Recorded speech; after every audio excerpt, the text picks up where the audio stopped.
آية تنشيق. أعوذ بالله من الشيطان الرجيم. بسم الله الرحمن الرحيم. ونجينا الذين آمنوا وكانوا يتقون. بسم الله الرحمن الرحيم. والصلاة والسلام على نبينا محمد وعلى آله وأصحابه وسلم تسليما كثيرا. سبحانك لا علم لنا إلا ما علمتنا إنك أنت العليم الحكيم. أستغفر الله الذي لا إله إلا هو الحي القيوم وأتوب إليه. اللهم انفعنا بما علمتنا وعلمنا ما ينفعنا وزدنا علما. بيتنا شوية هجرية باكلة أني كمناني أني بناني أني ولون فلا شهر ذو الحجة ميني hiji kalo san kalo tani fulana bisuinye o foloe miladi nasarau ka jate ba fulani mugani woro san kalo duruna bisuinye o tani sheginai ambe dauda bu masjid rajawa mbokono. A'udhu billahi minash shaitanir rajim. فإن أعرضوا فقل أنذرتكم صاعقة مثل صاعقة عاد وثمود إلى آخر الآيات. الآية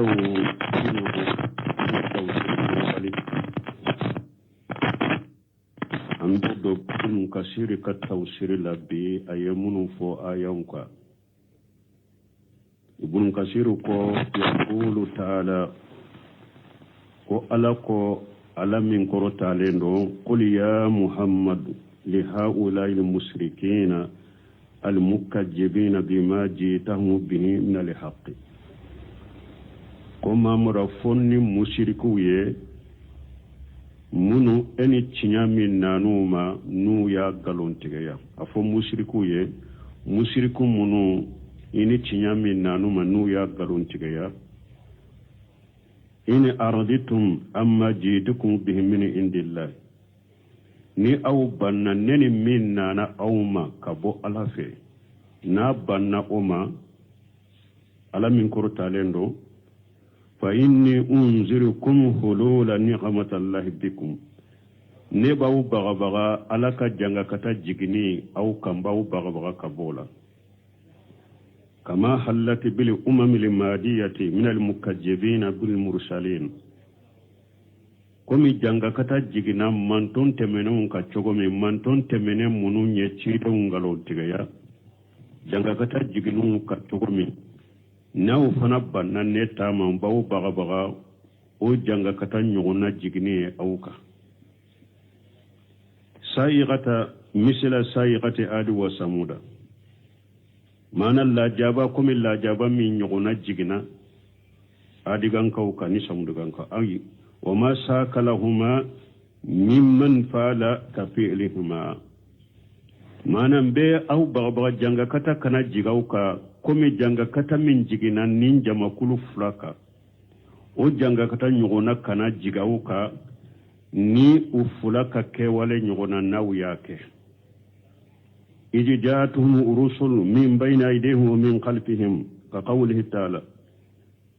على كتما متشيدون نانوما ونيفه تشيدون نانوما نكفلاي نمبيكم من على القرآن كنو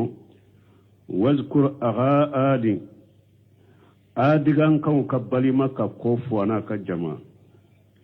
إذ أنجر قومه بالأحقاف تمام أياكم مغو يرو دولا belet tintilama na ukaso tumbo yorodra tumama ya kamugo bagabagai wa hadi khalat an-nuzur min bayni yadayhi min khalfihi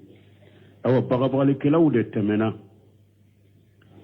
minye adigan kaw ka balimange bagabali kelaw de temena unye bagabali kelaw de nana ukofe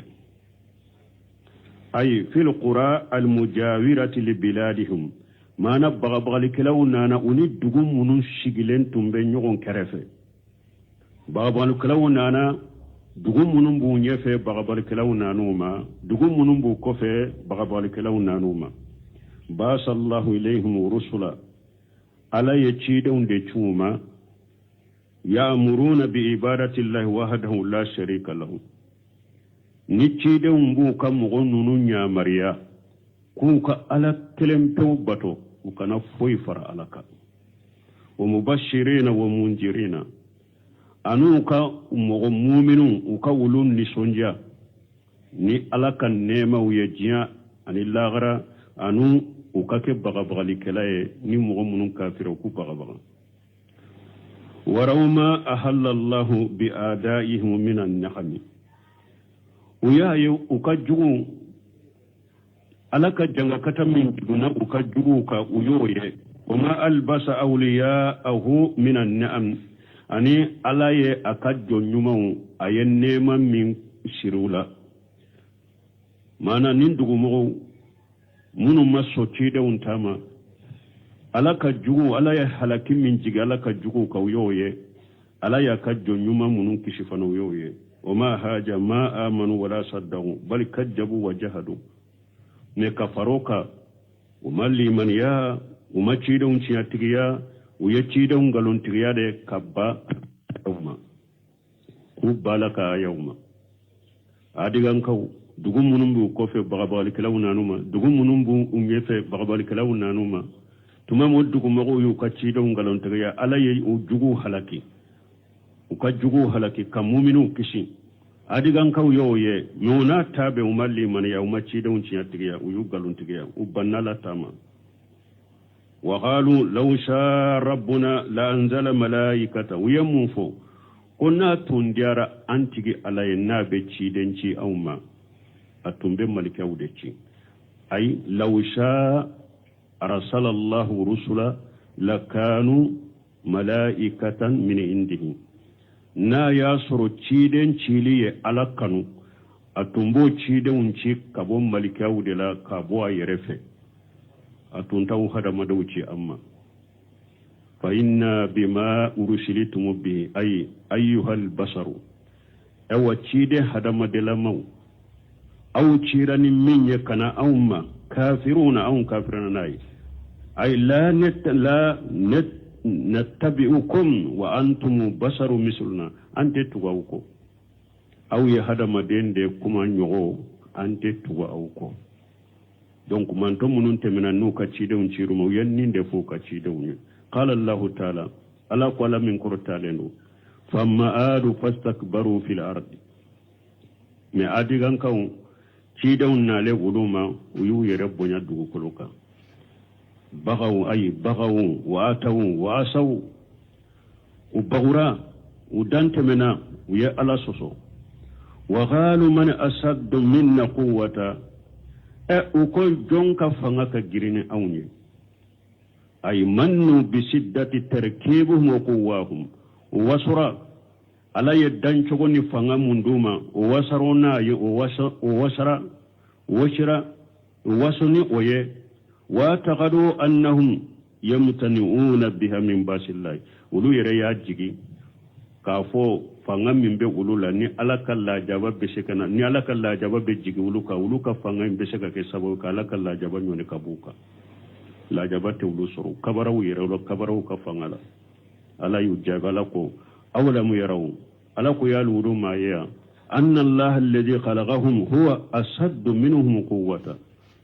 alam min ya uludda ko ala fanga ka giri kateme uluka ulu todo yala uluta dowa ko alamin ye wuluda fanga ka giri ulutai ay afama yatafakkaruna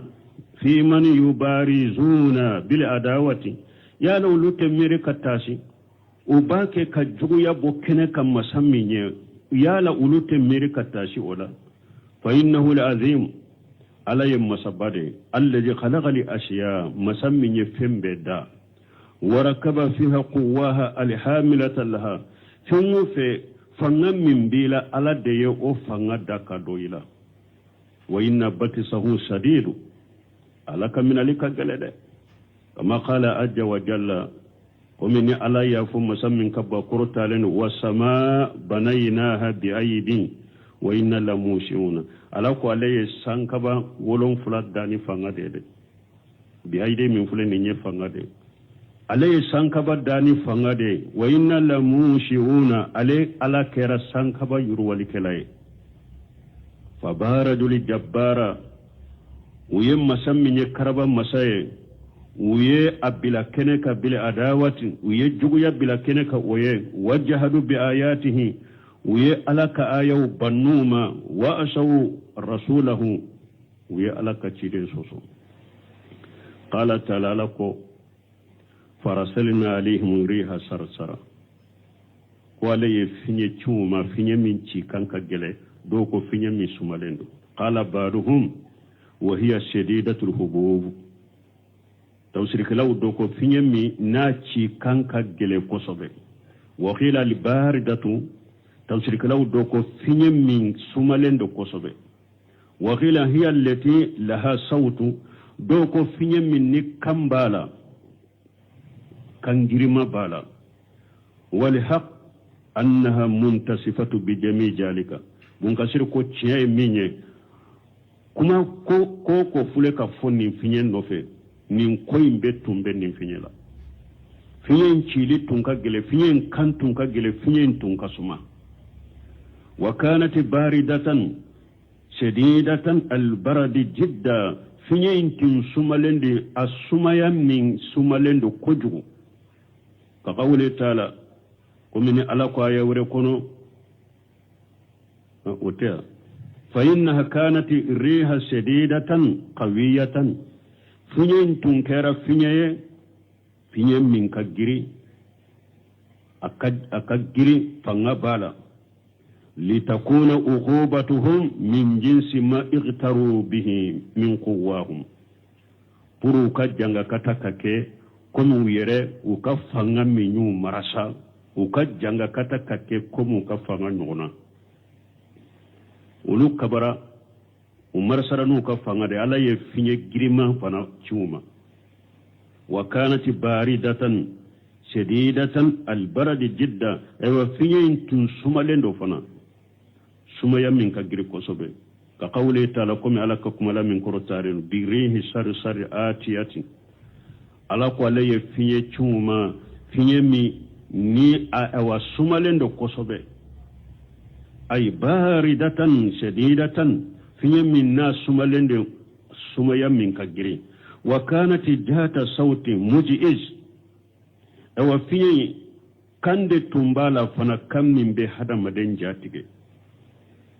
wa minhu summiya naharu almashhur bi biladi almasriqi bunkasiri ko de koso ko dɔ tun bɛ tile bonyɔrɔ masriqi dugu dɔ bɛ kodo tumbe uye koyin wele ko sari sara li quwwati sauti jaraihi uye koyin wele ko sari sara parce que koyi abolito akantun ka giri kosobe kantun bala na be boli donc sari sara kando sari sara sumaya do fana wa qawlu ta'ala fi ayamin nahisat ay mutatabi'at nin fiɲɛ in bolila adigan kaw ka tilew kɔnɔ tile minnu tugulen bɛ ɲɔgɔn na sabu allayali wa samaniyata ayami husuma su 7 ani tile 8 husuman ni tile ɲɛwa ni o don ninnu y'u ye don juguw ye n'a bolilu kan wa ka qawlihi fi yawmin nahsin mustamir ani a bɛ komi ni ala ko fiɲɛ in bolili kan donna don min ye don jugu ye ni a dumerew ka tile damado aw ubtada'u bi hajali ajabi fi yawmin nahsha lahum mana ni janga kata daminanu ka donna don min ye don jugu ye uka wastamarra bihim hajan nahsu nin don jugu ya o dumerew ka sabu layali wa samaniyata ayyam husuma tile sabu layali su wolon fulani tile shege hatta abadahum an akhirihim fa yu halaki ku bebba kata u folo fu laba ku be halaki ku ba wantasala bihim qi'u dunya bi ajabil akhirati awa jiya maloya anilla khara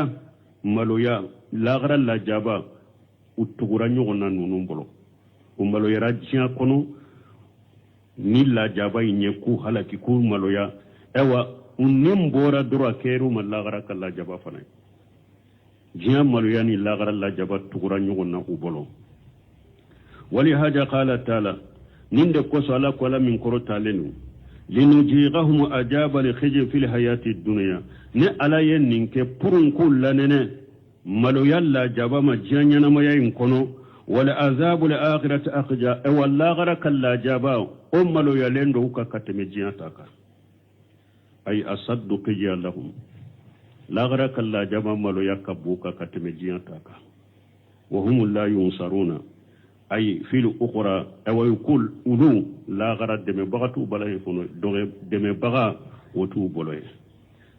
ay kama lam yunsaru fi dunya comme la jabanna numa jiya kono chogumi mademe baga soro uyerela de walla gara fana la jaba deme baga tula wama kana lahum min allah min waqi yaqihim la ajaba ويدروا أنهم النكالة ثم من لا جابنا نوما جيان كونو مغوما سروبولو نمبو كشي كبوالا كلا جابا مكالا كلا نيانجلين يوني كبوكو ما سروبولو وهلا وقوله أجا وجل ني ألاكم مسمين كبا كورتالي وما سمود فهديناهم قال عدد من أهل العلم بينا لهم ألاكم سمود غانكو ني ألا يبانجلي كويه ni hadainahum korte nyu kandade ni ala to nyu kanda ute filio ni hadainahum ni bangali de samudu gankaw ne ala ye bangali kuye wa qala sawri da'unahum sawri ko samudu gankaw ne ala yuwele fastahabbu al-a'mal al-huda ay basarnahum wa bayyana lahum anye cinya yirula ka cinya banguye wa wadahna lahum al-haqqa katinya jeyuye ala lisani nabiyyu salih alayhi salam ukan nabi nyuma kannenka minye salih alaka kisibaka fa khalafuhu wa kajabuhu wa akharuna qatallah uye salihu soso uya galon tigeya ayen nyame min duma alaka kabako yen nyame fasaw tige kafaqa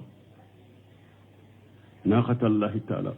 التي جالها آية وعلامة لصدق نبيهم ألا ينعم منكم التامن شيء أني أوا كاكوما فنا تامن شيء من بوك النبي نما كتشيا تجيا يرولا ويافقا فأخذتهم سيئة العذاب لهوني ولفنا ننكله جنگا كتا يوسر جنگا كتا من بو دغيا أي باس الله عليهم سيئة ألا يمن كندو تشون أما ورجفتي وجلوا ويرى يرى ودغ يرى ورجفتي أن يرى وجل ندغ وهوانا أن الجاشلين وأجابا والنكالا أن الله جابني ينجلي ألا يجيكو فنكا بما كانوا يكسبون نوكا بارا جكو سببو أي بالتكذيب والجهود ويقلون تقلين منك أنو بنا آية منما ونجينا الذين آمنوا أي من بين أجهرهم نعلي مؤمنوا كيس كبوچلا لم يمسهم سوء مؤمنوا تورا موسرو ولا نالهم من ذلك الضرر تورا سو موسرو لا جاب من شنغنا جغن نونكا بل نجاهم الله تعالى ما نبيهم صالح عليه السلام بإيمانهم وتقواهم لله عز وجل ala yukishi mu'minin nuna ala yukishi ku farau kan nabi nyumaka minye saluhe nu kalli manaye anu kala nya siranya uyalan siranya minke kasiralanya wambalmu mugo ni makobi rela ninjiya nyana makono komi jinya fule chogo misisa ni mugo bebilala ala kola mugo do be nani ne fensi tu bolo ni alate nani ne fensi tu bolo ni islamiyate nani ne fensitu bolo ni kuranate nani ne fensitu bolo ni tirente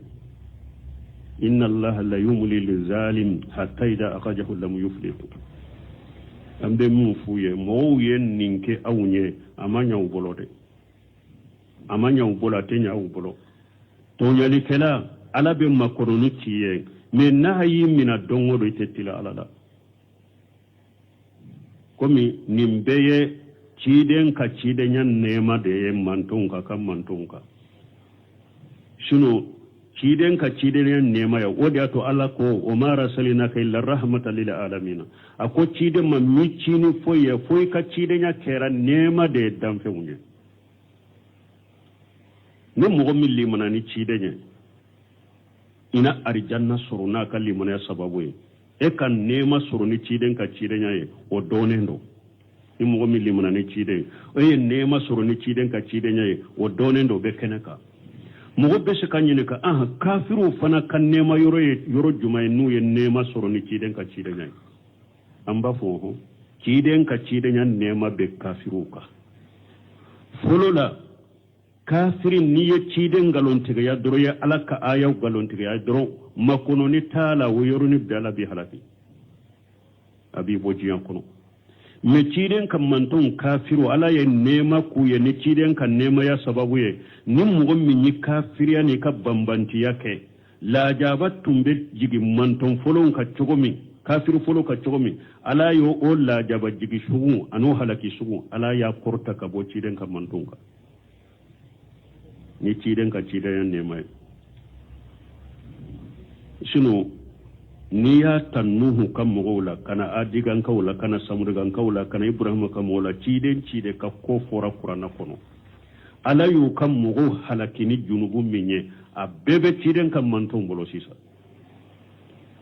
ciden folon kele kan mugu manton temenani junubu minne ala soso minye abebe ciden kan manton kafiru bolo dugo kolo ka sisa mais munna uma halaki komi manton ton halaki len ciden nya nema membuka ayo o halakili sugun ayo takabo ciden ka manton ka me beta abi kele kunka ni alami la jaba jiya kono ya ki halaki jiya kono ya ikele itabi ma kono la garade abi halaki ebe tetila ala la fanade ala be ma kono ni kiye me na yimina dongodo itetila alala awa damfen site fana min be saki bo ala bolo mbe mun fo hada madon ka sabali mo shika kele nyogote ala e mo shika kele nyogote ala ka dinanye mo shika kele nyogote islamiyai ambe min fo min bi yire lafiya min ti yire lafiya min islamiyai ite sala ite saka bo jiyan kono mo shite saka ni islamiyai bo jiyan kono fo ala yire ka jiyan wuli fo jiyan yelu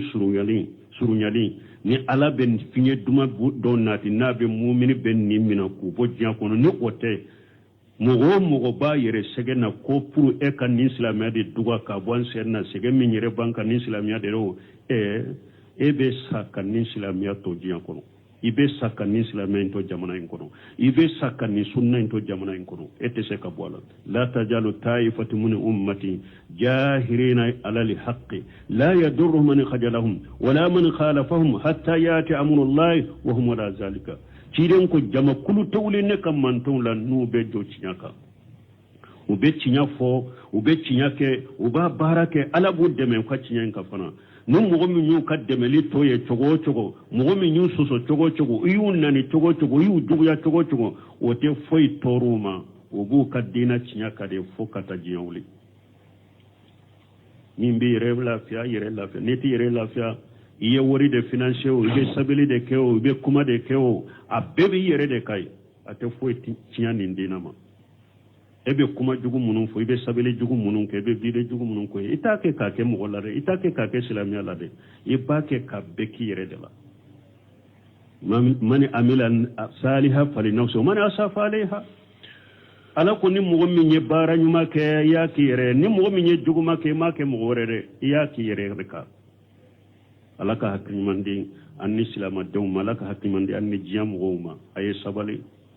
mo tese ni islam na ya soro ni islamia da bara bese ka bojiya kono fanga bese ka bojiya kono kele bese ka bojiya kono islamia te shaumaya alaka salakan tanga bani mun fawaid al ayati ni aya munun kalana nanyu tafuru nafaye munye al iradu lil haqq sababu lil mahaliki fi dunya wal akhirah anya do aya nunun kono mogo ni banna cinyama ka bacinyama halaki sababu de do jiyan labara ka bacinyama halaki sababu de do jiyan ani labara التكبر والاغترار بالقوة مانعان من الاتيان للحق أن يدو آية نونون كنو يربونيا أني كمرسانا نيكا فانغاي نونو نيكو فلا دي كو فلا من بكي سبب هذا مدين تسكي يربكولو تنياي ni mogo kabara yere la ni mogo ya yere bonya de I kabara I ka fangala ni jogo fula beke sababu ye ka hada madem bali ni bi yere kolo tinyai ite soki yere kolo tinyai al kufaru yujma'u lahum bayna azabi dunya wa ajabi al akhirah anyado aya nunun kono kafirun jiya kala jabani lagra kala la jabala bu fula be fara nyon ka kafirika ala be kafir la jabajiya ba la jabala lagra شهادة الجوارح يوم القيامة على أصحابها وبين نيفه ايوا يوم القيامة دو هذا ما دون كسوفه ببه شريك قيامة كنك وبين آية من بين كلام ويوم يحشر أعداء الله إلى النار فهم يوزعون حتى إذا ما جاءوها شهد عليهم سمعهم وأبصارهم وجلودهم بما كانوا يعملون وقالوا لجلودهم لم شهدتم علينا قالوا أنطقنا الله الذي أنطق كل شيء وهو خلقكم أول مرة وإليه ترجعون وما كنتم تستكبرون أن يشهد عليكم وما كنتم تستترون أن يشهد عليكم سمعكم ولا أبصاركم ولا جلودكم ولكن ظننتم أن الله لا يعلم كثيرا مما تعملون وذلكم ظنكم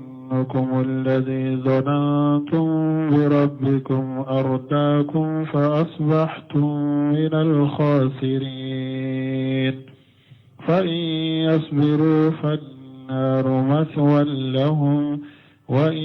يستعتبوا فما هم من المعتبين ويوم يحشر أعداء الله إلى النار ألك يوم القيامة دو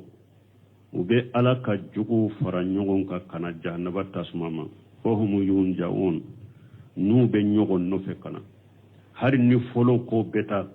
ka kɔfɛ mɔgɔw tɔ malikɛw bɛ fɔlɔ mɔgɔw sagi kana kɔfɛ mɔgɔw ma pour bɛɛ ka kɛ ɲɔgɔn fɛ ka taa hatta iza ma jawuha u bɛ ɲɔgɔn fɛ nin cogo la kana jahanaba tasuma ma fo n'u nana jahanaba tasuma ma شهد عليهم سمعهم وابصارهم وجلودهم بما كانوا يعملون نونا جهنم تاسما يرمي ويرك تلو بشاريا كوكا ونيو بشاريا كوكا وفرقلو بشاريا كوكا نباراي وتمبي بارا منون كجيا كنو هذا ما ده أنكان كسيرا كمان يده نيه إرجع سوسو فنا سامفلا لجبي بارا بامبولو ده komi wakati bake kin soro ni yoro la sunu nafa caman be ni yoro la adamaden ki janto I ka kuma la de rejo soso munun fulen ni nye telefoni munun fulen ni nye internet munun fulen ni nye hera bula tora bula ni mogo munyu bara nyogonya hera la ina nafa soro jiya anilla gara ni mogo munyu bara nyogonya juguma de da ewa yomal khama do be ewa ala bi kolosa kade abi sarana be علىك ولا تغف ما ليس لك به علم إن السمع والبصر والفؤاد كل أولئك كان عنه مسؤولا علىك كنكما فينا من دونتي بلود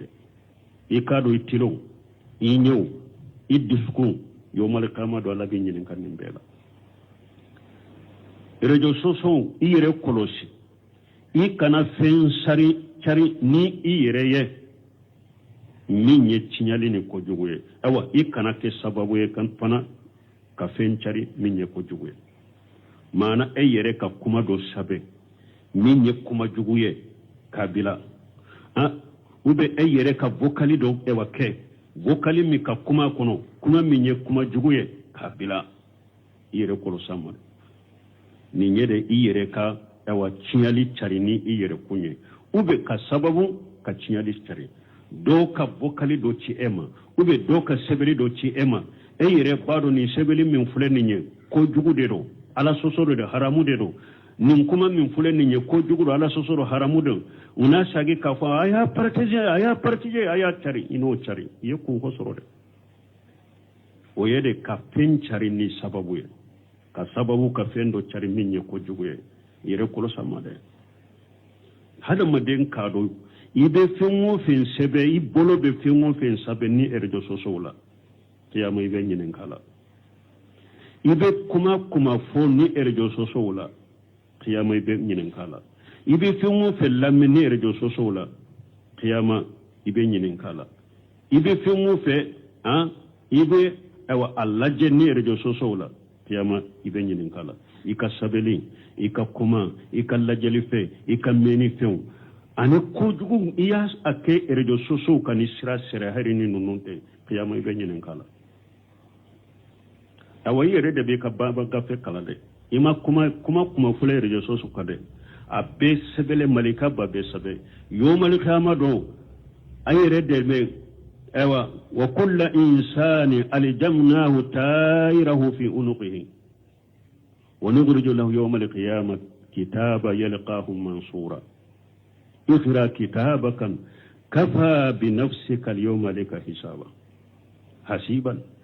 ala ko yomale kama do ako hadamade be kuma be paka boyla ni alaba beke gafe de yomale kama do nabi kanna komi baga ibe nana kiyama keneka ika bara bebe no fede ika kuma fota ni keta bebe no fede komi ni baga be hadamade kanna chomi ewa yomale kama do ne ala bi ka bara gafe mboye kiyama keneka e yere ni ka bara gafe be gibbe abe nyogon kumbe nyogonya ada yelele hara kurulente ini ka bara gafe da yelene de be nyogon kumbe nyogonya ewa ala ba fu yere e yere ke ka bara gafe kala yere wasara yere mabbi kolosi bagaye e kuma jugu munun fo nanji e wanjiya kuno yere de bu kala ye kojugu munu laje yere de bu kalay ye kojugu munu lamme yere de bu kalay imire la kojugu munu na yere de bu kalay ikhra kitabaka yere ke baraga fe kala ewa min yi ka tilo nye ye kojugu lamme ni tilo imbe seriya ka nin doy na e man nin kojugu lamme nin doy ma e man ni ala soso din lamme nin doy ma e man nin junubu kuma lamme ewa nyawu be seriya ka nin do inna ema ni junubu kuma nin junubu koy ema lajja nin do ma ema ni ala soso lajja wa junuduhum ifarikolo nin do inna ema ala soso kenineya ima jenya keninewa ini ne mata ala soso yorola ima junubu kenineya ima junubu fonineya ire farikoro ye bara ke qiyama bebe serika adamade hadama abe kuma chama minna atake mogola de mo ke jantu irela de o ma yalfiju min qawli illa ladayhi arraqibu atid mogote kuma sifili ka boy danyu mana a juguma fum malika do de bi quraba sabe ahmad ibn hanbali ka to bana gele ya ko sabaki kanuna ta'usu bin kaisani kwa ma ko ahmad etado ka hari muna ala ya ayan min fo qur'ana kuno o ma yalfiju min qawli illa ladayhi arraqibu atidu etado hari muna bala ala basabe ahmad ya kan muna tige fo kata fatu amanguna muna ka tige kwa be sabinka an benni ayakala an baki ka kuma jugu joli fo an baki ka galo joli ke an baki ka korofole joli ke an baki kala soso joli ke ne rejo soso ka bale kuma an kan janto nyere la kan nyere kolosi de ni minan kuran munun fule ka bamboro silahu di haddain ciiden ko hada madembe galon tige galon be sejiya fantanani galon kele akoy ba tige abe sejiya fantanani sebawun ye mu'minu de ciden ben nin fo domme ka fo ni e galon kelen fo ko yoronin kela be fe jiya fantannani sebaw darala no ya soro wakati hari o ko tarasite ko o be se ka ke folo la ni ke kuma fo ibe jama min na ni hera kuma fo abe dawo jama de la jiya yoro wore ko o kuma imme aka gele ni kuma jugu fo ibe jama min na kuma jugu ameni be dawo jama kudo dara yoro wore ka me aka gele me sisa foiti ka kuma jugu ka se jiya fantannani ika galon ka se jiya fantannani foiti na je foiki ka bolonkoni iko ewa bolonkoni bola bolonkoni doro ta bolonkoni sama ka doro ye kuma tatoy bolonkoni samara ka boaka doro tara jiya fantannani ciden dem ben info do metal fote jiya kono mais c'est go ma fo tellement ko dalen be ciden ma har na ma ka on telela benake o ma ciden nyene ko be ke chokodi o ma ciden nyene kawla afulan ka wati la sisa ni kuma kelen fo doro cinya do hera do yi bolon ko ni samaka ka boaka doro atara jiya fantanani ni ko jugo do ngalondo yi bolon ko ni samaka ka boaka doro asera jiya fantanani alakan salakan tanga wala hada maden kay ijanto ka ketani ka fotala o ko fala ko wakhalu nin kera ubafu li juludihim ubafu farqulu ye lima sahditum alaina munna aw iya shariyati anka qalu antaqana allah alladhi antaqa kull shay farqulu bafu ko ubafu ala de yankuma musammin be tumbe lakuma o de yan lakuma ودعت أن سيرا أوكا وهو خلقكم أول مرة أي على ديا أو دا فلولا أي دام فلو منك أي جيا شيء فلو منك على يديا أو دا كونا تجيا كنو وإليه ترجعون أو أبدي سجى كتالا دما فنا وما كنتم تستترون أن يشهد عليكم سمعكم ولا أبصاركم ولا جلودكم أنكو أو تنتهي رسول كبو أو فرق أكتلوما atunta yire sutura kabo nyuma atunta yire sutura kabo aka farikolo matuma min nabi ala soso wakati makala soso na ka jurubu ke wakati autunte se ka yire sutura kabo tiloma autunte se ka yire sutura kabo nyuma autunte se ka yire sutura ka farikolo aya bekanya de la odi atan sherera oka ولكن ما جننتم أن الله لا يعلم كثيرا مما تعملون nko awu ya jigi awu ya bisigiya de ko ba ke ka bara jugu chama bara jugu munun ta ala ta chamando awu do jigini alai awu ya jigini alai de ka fa be bara munun ka ala ta chamando wode ya jafarnya katala sosuna la kutama wajalika jannukum allazi janantum bi rabbikum aw fule ko bisigiya min ke na utigi alai de ko awu be chaman fa be chaman ke atado ardakum wode ya halaki fasbahtum min alqasirina aw labanna kakem mo perdile wunye fayn yasbiru awa bi asabari lawo ama sabari yo fannaru maswa lahum usabari law masabru bi tasuma de yusigiro wenye satibu fama hum min almu'tabina awa harinu yatubuni sagilinni ka ewa kishinyini kabolla jabama ube nu yetubu nyini kayafa nyini ala fe ala te tubu ku yala te kusula jabama ambedo punka shirika tawsirla yaqulu ta'ala aqwala qala min qurtalendo wa yawma yuhsaru adaa'u allahi lan nari fahum yunjaun ay azkuru li haula al mushrikina muhammadu cide afonni mushriku ye yawma yuhsaruna ila nari domin nu ube faranyogon kakana tasumama yunjauna ay tajma'u jabbaniyatu awwalahum ila akhirihim jannaban malikaw bun ka folon ube ewa mo folon sagi kana mo labawma pour be kata nyogon fe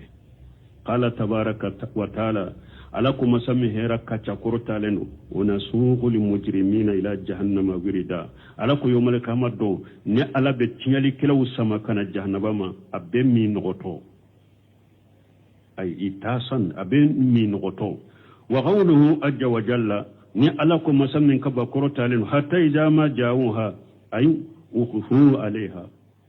فنو نانا جهنبا من نو يوجو جهنبا تاسما دالا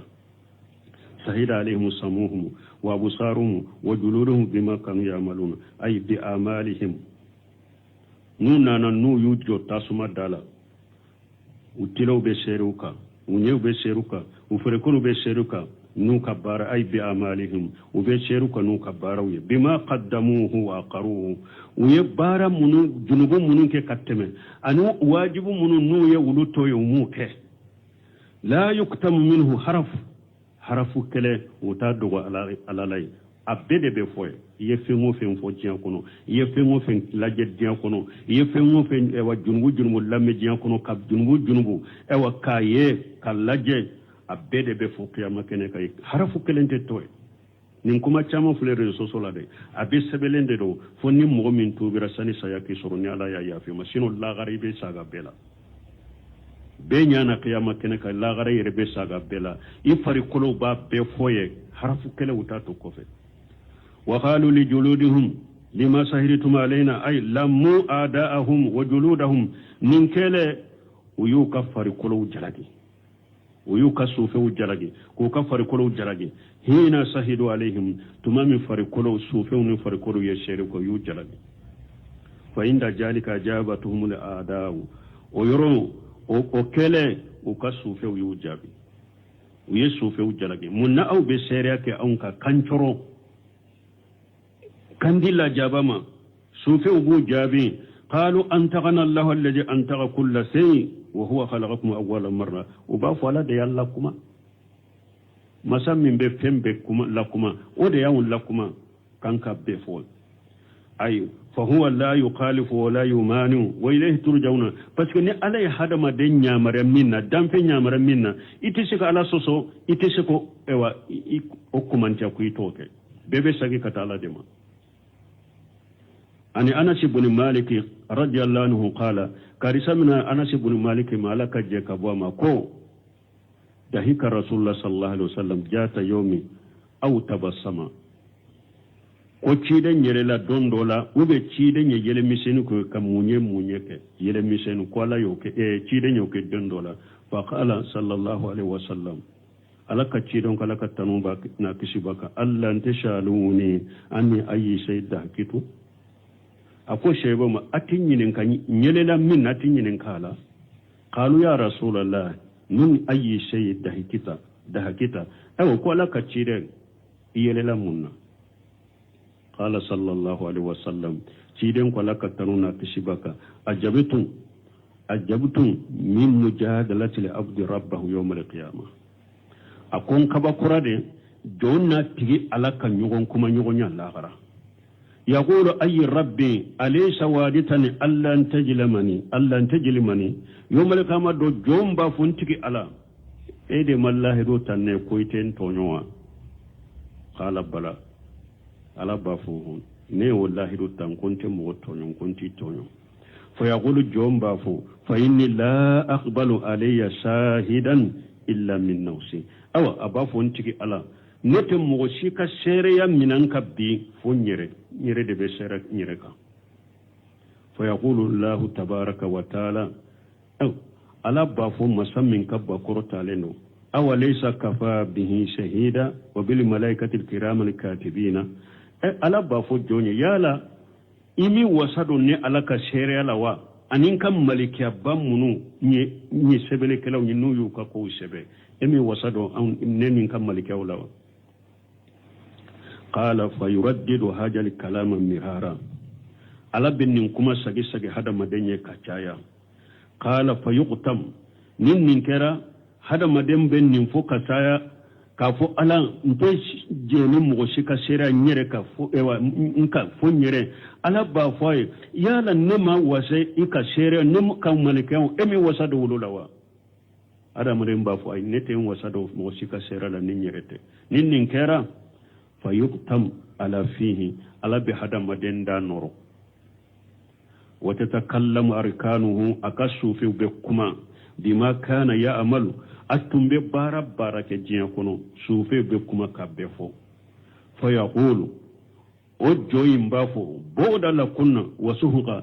abafo sufe ma koni awde yuruma janyana aw de yeruma janyana kabo ala kan nema ma an kunna kuntu ujadilu netumbe ewa kuma nyogonya ke aw de ka kisi ni aw yere nana sere ke neka kide kon kaba qur'ani ndela de ko ku yere wasara yere ma sere yere ka sufe u sere yare ka isagira kulu fana jalabi kide kon kaba qur'ani ndela wa qawluhu ta'ala ni ala ko ala min qur'talendo وما كنتم تستتيرون أن يشهد عليكم سمعكم ولا أبصاركم ولا جلودكم أي تقول لهم لآداو قيامة دو خدم دي جو يكسوفه وبافيه والجلود أن يكفر كلهم هنا يلومونها على سهرة عليهم تمام نو يكسوفه جلغي كو كفر كلهم جلغي كو بسكو يشيريا كوكا سوفه نفر كلهم وجابي ما كنتم تتكتمون من الذي كنتم تفعلونه uko ni ya un serera uka aw tumbe junubun mununke ama junubun nunun doga unnaw atumbe kala soso mununke ama kala soso nunun doga unnaw bal kuntum tuzahiruna allah bil kufri wal maasi aw tumbe ka kafirani ala aw tumbo bila kene kale kala soso atumbo bila kene kala wala mutubaluna minhu fi jamikum aw ma aw akamma ko shido alala akagalon fola لأنكم كنتم بس أو تنكر لا تعتقدون أنه يعلم جميع أفعالكم بس أو تنتي أو بلو أدوسكنا سيري تنتي أو بلو كو على باكا كتاب دو ودوني تنتي أو بلو أدوسكنا سيري تنتي أو بلو ولهذا قال تعالى من دي قصلاك ولا من كرة تعلنو ولكني جننتم أن الله لا يعلم كثيرا مما تعملون أو يا جيجي kwabe bara munun kala ta chamando wajalikum jannukum leje janantum bi rabbikum ardakum ay haja jannu li fashidu nim bishiki ya jugum min fulen ne jere huwa itiqadukum anna allah la ya'lamu kaseeran mimma ta'malun wa bishiki ya jugum bishika jugum jumai awa duskuna shirin min tumba wulade ko alate chamando aka barake ta wulade huwa alladhi atlafakum wardakum inda rabbikum oda yawucinya kaw halakati alafu nimbi shiga jugumin tumba golode ninda u halaki ka atachiya ka u halaki atigi alafe fasbahtum min alqasirina allabana ka te mo perdi lewunye ay fi mawaqif alqiyamati qasaritum anfusakum wa ahlikum qiyama jo yoro la qiyama kene ka perdi la ka bo yere kuna perdi la yere kuna perdi ra ka demba yala an abdullah ibn mas'ud radiyallahu anhu kadi sabna abdullah ibn mas'ud malaka je ka boma qala kuntum mustatira bi astar likabati ako dondola ko ale tara alikaba kafini ko ale ya yire dogo okoro faja salasatu nafari quraishiyu wa qitanahu saqfiyani ko ale to alikaba kafini nkoro ko mugo sabanana quraishi gankele anu qitana yemunye mana ibalima muso che ibalima muso ache qitana yode ube dem muso ce titana ye ode quraishi ga kele anu ewa u buranke fula sagfiyani munu nu ewa u koro muso bubulo ube do muso bubulo ube ewa u dem muso bubulo titana ye ode aw sagfiyu wa qitanahu quraishiyani ube sagfu ka kele qabila min sagfu nu mo kele ani akabalima buranke fula quraishi kan kula kashiru sahami butunihim ni mo munun nana ukakono ewa ukakono ke akacha kosobe mana ukakono furu kabo qalilu fiqhi qulubihim udusukun famu kadogo faqala ahaduhuma udola kelenko atarawuna anna allah yasma'u kalamana haja yala aw bolo ambaki kakuma munun fo ala bumewa فقال لآخر دو ينفو توكلن دونكو إن إجا عرفانا أصواتنا سمعه ويجي لم نرفه لم يسمعه دو ينفنكو كو أو نانيان كان كروتا بامي من نمان كان كروتا تامي فقال لآخر سبنا ينكو إن سمع منه شيء سمع كله أكون ألا كون يا دومي كبا أبا بمي nanya korota na ba me ewa harin nanya afoduma ba me قال فذكرت ذلك للنبي صلى الله عليه وسلم بمسر كوكو علي اني فورتي دنيا على كتنونا كسباكا فانجل الله عز وجل على اني آيات جيجي مسمين كبا كرتا لنو وما كنتم تستطيعون ان يشهد عليكم سمعكم ولا ابصاركم ولا جلودكم الى قوله من القاشرين. وان بهج بن حاكم أن أبيه عن جد عن النبي صلى الله عليه وسلم في قوله تعالى يشهد عليكم في قوله تعالى أن يشهد عليكم سمعكم ولا أبصار ولا جلودكم قال إنكم تدعون يوم القيامة مفدما على أفواهكم بالفدام كتيرين كو يوم القيامة دون وباونا أو بنا أتري ألما قيامة دون أودو دا تقولنو ندا تقولنوي فأول شيء يبين أن أحدكم فقده وكفه ikasu fewula fulu min bi ka ko bange iworo ani tege fara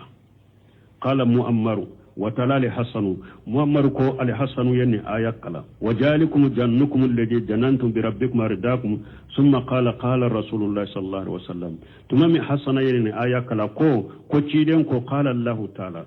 ko ala ko la min koro talendo ana ma abudi inda jannihi bi ko ala ko ne faralen bin ka jonka ni ye min jigini nye mbode kilando mbode kiye wana ma hujadani ne faralen bin ka jonka ni ye wole summa aftara o ko fali hasana munyira aftara bi mana ibtasama bitasidir rai ibtasama o ko fe tumama hasana yin kuma fo amunyira ka yele misenu ke yanzuru fi haja nabake kanni aya kuloshi وكفى فقال الحسن كو ألا إنما أمل الناس على قدر جنونهم بربهم أكو هذا ما دون كبارو بكنو كجيا هكذا نوتي على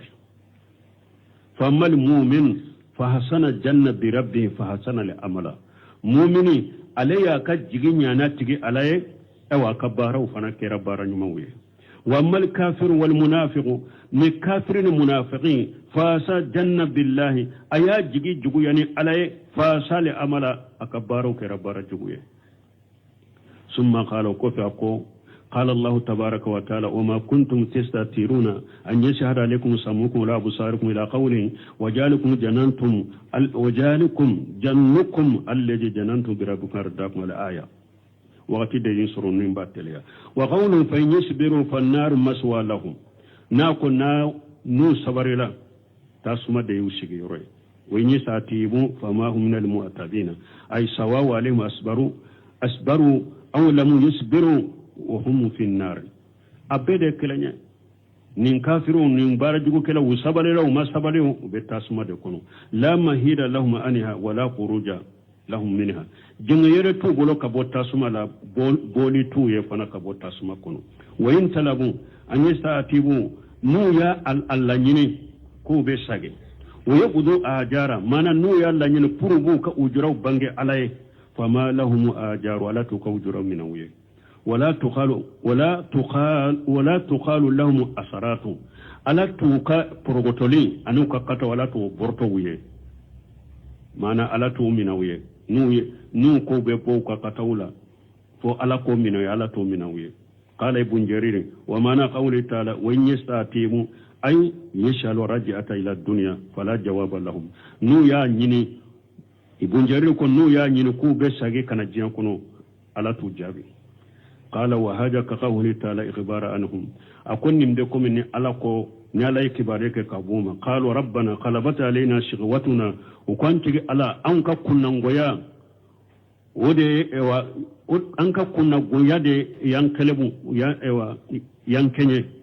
wa kunna qauma dallina an kiram wa filibantuye rabbana anti ala akhrijna minha ambo jahannaba tasuma kono fa in udina ni an sagira ka tasuma bare ni junguke fa inna jalimuna unde kera anyere punto no bagay wala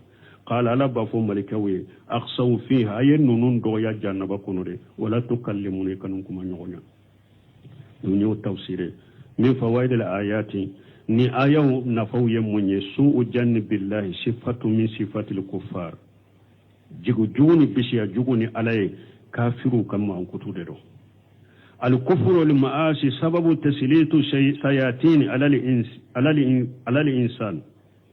كافرين على سوسو سبب دو نوب شيطان واللسو كبلا هذا مدينه التمني لاتباع أن ينالوا متبوءهم أصد لأجاب يوم القيامة وفنتوا بنا نفد إن شاء الله دل سومنون بنا نفد نونون فنتوا بنا ودود إن شاء الله وقت سرايا سبحانك اللهم ربنا بحمدك أشهد أن لا إله إلا أنت أستغفرك وأتوب إليك. تفصيلات